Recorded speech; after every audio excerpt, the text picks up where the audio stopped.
योगेश की उम्र बढ़ने के साथ साथ उसकी धर्मपत्नी की शालिनी का रुतबा और दबदबा उस पर बढ़ता जा रहा था। दोनों में खटपट की शुरुआत तो शादी होने के 5-7 वर्ष के बाद ही हो गया था, जब तब शालिनी के पुत्रों एक पुत्री का जन्म हो चुका था। आज की तारीख में उन तीनों की घर गृहस्थी बस गई थी। शालिनी के बाल सफ़ेद होने लगे थे, लेकिन मन मिजाज का पारा ऊपर चढ़ता ही जा रहा था। संयुक्त परिवार में कोई छोटी या बड़ी घरेलू घटना घटित तो शालिनी आंखें मूंद कर सारा दोष अपने पति के ऊपर थोप देती। उसके अनुसार टाइल्स लगे फर्श पर भी कोई फिसलकर गिर जाए, साफ सफाई में कमी रह जाए, कोई सामान टूट फूट जाए, किसी को सर्दी हो जाए, छींक आ जाए, घुमा फिरा कर योगेश के गलत निर्णय और उचित कदम नहीं उठाने के कारण ही होता था।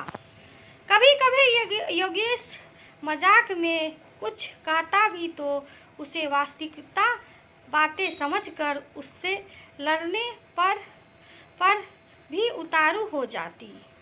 उस दिन बात बात में उसने पूछ लिया, कितनी तारीख है और कौन दिन है? उसने जवाब दिया, दिन भर कलम तुम चलाते हो, अखबार पढ़ते हो, दिन रात मोबाइल में आंखें उखाड़ रहते हो और हमसे तारीख और दिन पूछते हो कि उल्लू बनाते हो। हमसे बहुत बड़ी गलती हो गई श्रीमती जी, हो सके तो माफ़ कर दीजिएगा। आंखें तैरते हुए, मौन धारण किए हुए आवेश में कुर्सी पर से उठी योगेश जी ने सोचा कि अब कौन सा कदम उठाएगी, लेकिन वह बाथरूम में प्रवेश कर गई। 2-4 मिनट के बाद ही उनकी चीख सुनाई पड़ी, अभी गिर जाती, हाथों में ताकत नहीं है कि स्नान के बाद वाइपर से बाथरूम को साफ कर दे। मैंने वाइपर से पानी साबुन का झाग अच्छी तरह से साफ कर दिया था। गिरने का तो प्रश्न ही नहीं है। गिरने पर हाथ पैर टूट जाता तो तुम्हारा कलेजा ठंडा हो जाता। कैसे समझाऊं तुमको? मैंने अच्छी तरह से सफाई कर दी थी। हो सकता है कोई दूसरे आदमी ने यूज किया हो बाथरूम में। अकेला तो इस घर में रहता नहीं हूँ। तुम खामखाम बहुओं और पोते पोतियों के सामने नीचे दिखाना चाहती हो। चुप रहो जी। तुमको तो पोता सिंटू और पोती दीप्ति के इतने भी ज्ञान नहीं है। हाँ, तुम ही लोगों की तो बुद्धि से मैंने 35 वर्ष तक नौकरी की और तुम ही लोगों के ज्ञान से पेंशन भी मिल रही है। बकवास करती है। बहुत दिन के बाद उस दिन योगेश को गुस्सा आ गया, जिसकी कल्पना शालिनी ने नहीं की थी। उसका चेहरा तमतमा आया। उसने गड़गड़ाती आवाज़ में कहा, भूल गई वह दिन जब शादी के बाद पहली बार ससुराल में कदम रखा था तो खपरेल का घर देखकर फूट फूट कर रोने लगी थी। मैंने कितना ढाढ़स बंधाया था। मैंने वादा किया था कि कुछ देर भले हो जाए, लेकिन तुम्हारी सारी ज़रूरतों सुख सुविधाओं की व्यवस्था हम कर देंगे।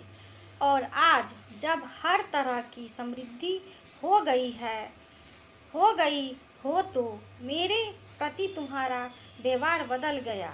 योगेश ने इतना कहते ही शालिनी रोने लगी।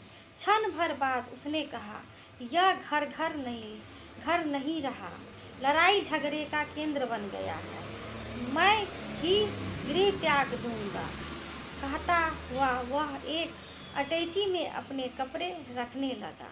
कुछ मिनट बाद ही पोते पोतियों का दल आकर योगेश के देह में चिपक गया, यह कहते हुए, हम नहीं जाने देंगे। रूपाली का 4 दिन बाद ही जन्मदिन है।